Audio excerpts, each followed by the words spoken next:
अस्सलाम वालेकुम स्टूडेंट्स, कैसे हैं आप सब। उम्मीद है आप सब खैरियत से होंगे। पिछले लेक्चर में हमने कोलिसिस्टाइटिस यानी पित्ते की सोजिश के बारे में डिटेल से बात की थी। आज हम गैस्ट्रोइंटेस्टाइनल सिस्टम की एक और बहुत अहम और थोड़ी सी सीरियस कंडीशन पर बात करेंगे, जिसे कहते हैं इंटेस्टाइनल ऑब्स्ट्रक्शन। लेक्चर स्टार्ट करने से पहले मेरी आपसे एक छोटी सी रिक्वेस्ट है कि मेरे यूट्यूब चैनल को सब्सक्राइब कर दें, इस वीडियो को लाइक कर दें और अपने फ्रेंड्स के साथ, क्लास फेलो के साथ शेयर कर दें। और अगर आप डिस्पेंसर टेक्निक पार्ट 1 के लेक्चर्स व्हाट्सएप पर लेना चाहते हैं तो स्क्रीन पर नंबर शो रहा है, उस पर आप कॉन्टैक्ट कर सकते हैं। जी, तो सबसे पहले आए आपकी किताब की लाइन देखते हैं। Intestinal obstruction is a condition in which the normal flow of contents through the intestines is blocked. इसका सादा सा मतलब ये है कि ये वो हालत है जिसमें हमारी इंटेस्टाइन्स में से फूड या वेस्ट मटेरियल का नॉर्मल फ़्लो बंद हो जाता है, यानी कि रास्ता बंद हो जाता है, वो गुजर नहीं पाते। बिल्कुल वैसे ही जैसे सड़क पर जब ट्रैफिक जमा हो जाता है तो गाड़ियाँ गुजर नहीं पाती, तो ऐसे ही जब हमारी इंटेस्टाइन में रास्ता बंद हो जाता है, वो ब्लॉक हो जाती है, तो ना फूड पास हो पाता है और ना ही वेस्ट मटेरियल पास हो पाता है।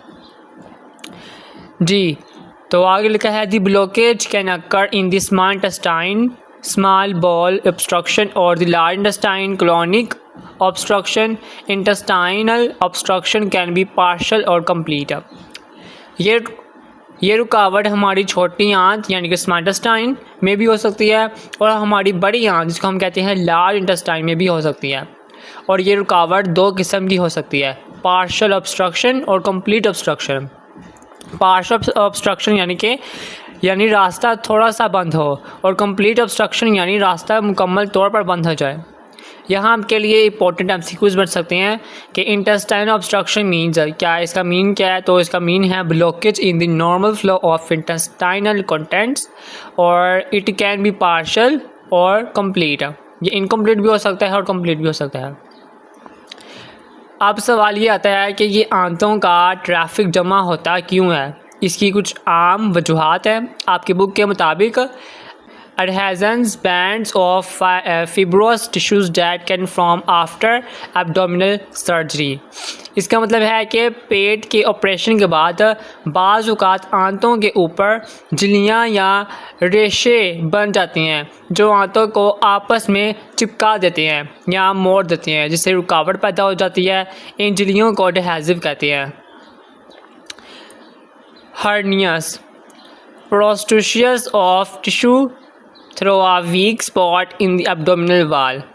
हर्निया का तो आपने आम तौर पर सुना होगा। इसमें पेट के किसी कमज़ोर हिस्से में आंत का कुछ हिस्सा बाहर निकल आता है और वहाँ फंस जाता है, जिससे ब्लॉकेज हो जाती है। Tumours, growth that can block the intestinal lumen. Lumen कहते हैं आंत के अंदरूनी खोखले रास्ते को। अगर आंत के अंदर या बाहर कोई रसूली यानी ट्यूमर बन जाए तो वो इस रास्ते को बंद कर सकती है।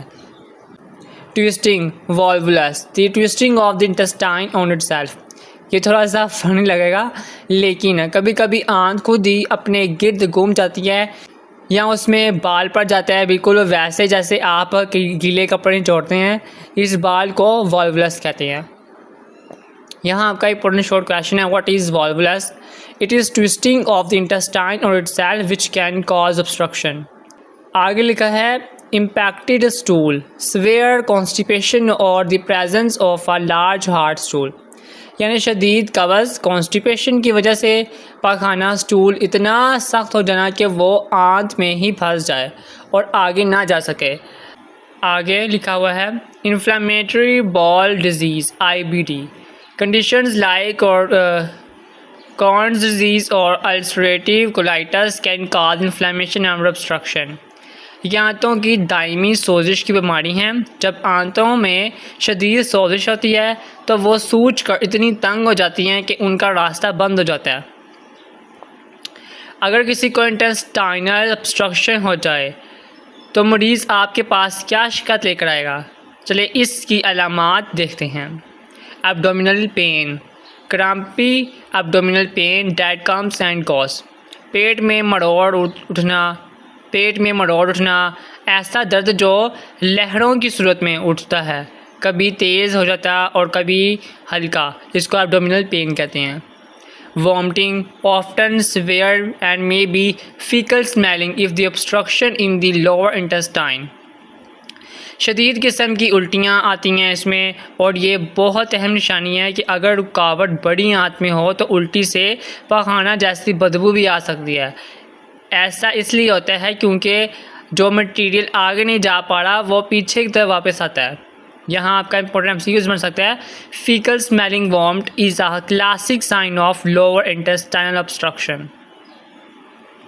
एब्डोमिनल डिस्टेंशन, स्वेलिंग और ब्लोटिंग ऑफ द एब्डोमेन, पेट का फूल जाना या सूज जाना। आगे है constipation, inability to pass gas और हैव अ बॉल मूवमेंट, ना तो पखाना आता है और ना ही हवा खारिज होती है। अगर ये दोनों चीज़ें बंद हो जाएं तो ये कंप्लीट ऑब्स्ट्रक्शन की बहुत बड़ी निशानी है। अब इस बीमारी को तशख़ीस कैसे करेंगे, तो बुक की लाइन को देखते हैं। Medical history and physical examination, imaging studies, x ray, computer tomography, CT scan और अल्ट्रासाउंड। सबसे पहले मरीज़ से उसकी तकलीफ़ की पूरी तफसील लेंगे और उसका मुआयना करेंगे।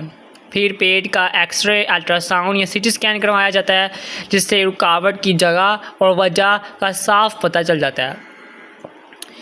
अब इसका इलाज कैसे होगा, तो नॉन सर्जिकल मैनेजमेंट सर्जरी।